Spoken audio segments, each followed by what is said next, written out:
Imagine walking out of prison after serving your time. You've paid your debt to society, but instead of being welcomed back, you've met with closed doors.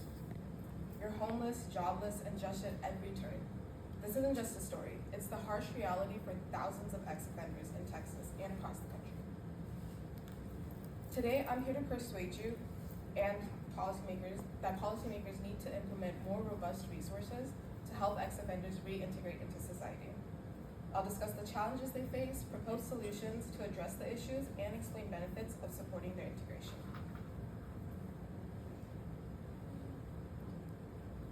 Ex-offenders are often released into a world that offers them little to no support. They struggle to secure housing, employment, and basic services.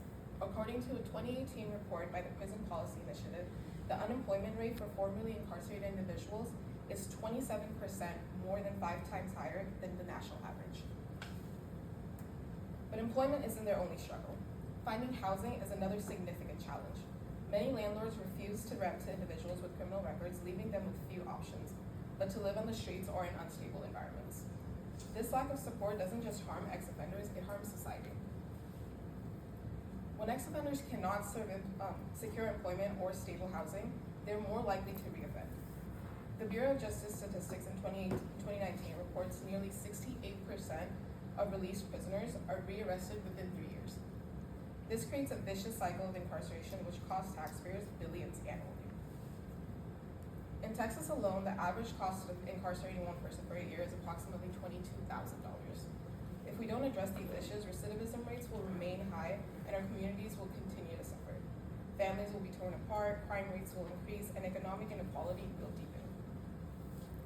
Now that we've examined the problem, let's explore how we can provide real solutions for ex-offenders.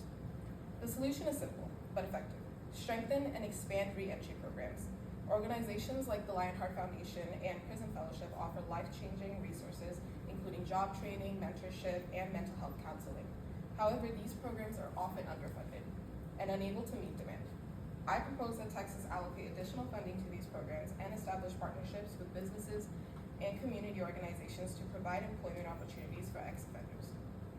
We've seen these programs work in other states. For example, California's Ready, Set, Work program has helped reduce recidivism rates by focusing on job placements and life skill training.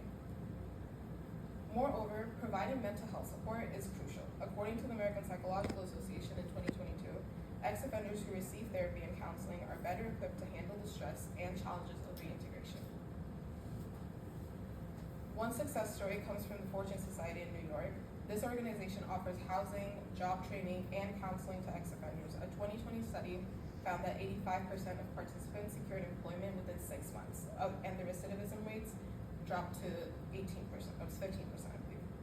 Now that we've covered the solution, let's discuss the positive impact of implementing these changes. These are one of the interviews that I've had with the friends of mine, I believe. When ex-offenders have access to the resources they need, they're more likely to find stability and purpose.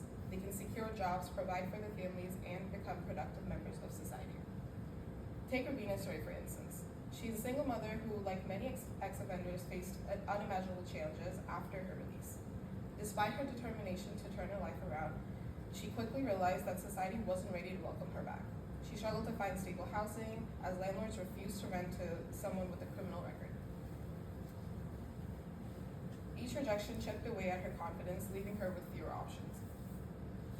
Her search for employment was equally disheartening. She attended countless job interviews only to be dismissed as soon as her past comes up. Employers unwilling to take a chance on her chose candidates with cleaner records. Even if she was more qualified, eventually she found herself working multiple low-paying jobs just to scrape by. What made her story even harder was the lack of mental health support. After she was released, Rubina faced anxiety and depression, worsened by the constant stigma and rejection. Without affordable counseling or therapy options, she had to navigate her struggles alone. Now imagine if things were different for her, and she had access to a robust re-entry program. Her story could have taken a more positive turn. She could have received job training tailored to her skills, guidance from mentors who understood her struggles, and therapy to help her cope with the emotional weight of reintegration. Moreover, with access to subsidized housing specifically designed for ex-offenders, Rubina wouldn't have to rely on her mother's couch to provide shelter for herself. Instead, she could have secured a stable home, giving her child the foundation of a better future. Her story highlights not just the personal impact, but also the broader societal benefits of supporting ex-offenders. Rubina's success wouldn't just change her life, it was positively influence her community, her family, and even the local economy. Now, supporting ex-offenders benefits everyone. Lower recidivism rates mean safer communities. According to the Variant City of Justice in 2020, reducing recidivism by just 10% could save states $635 million annually in incarceration rates only. Additionally, when ex-offenders find stable employment, they attribute to the economy through taxes and consumer spending. This creates a ripple effect, strengthening local businesses and communities. In states like Colorado, reentry programs have significantly lowered recidivism rates. The Second Chance Center in Aurora provides comprehensive support for ex-offenders, from job training to addiction counseling. Within 3 years of its launch, the program reduced the recidivism rates by 30%. These success stories demonstrate that change is possible when we invest in people and give them the tools to succeed.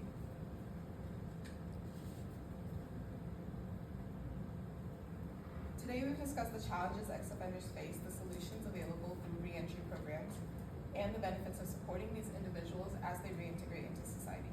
I urge you to contact your local representatives and advocate for incarceration and create a more just and compassionate society, because everyone deserves a second chance to build a brighter future.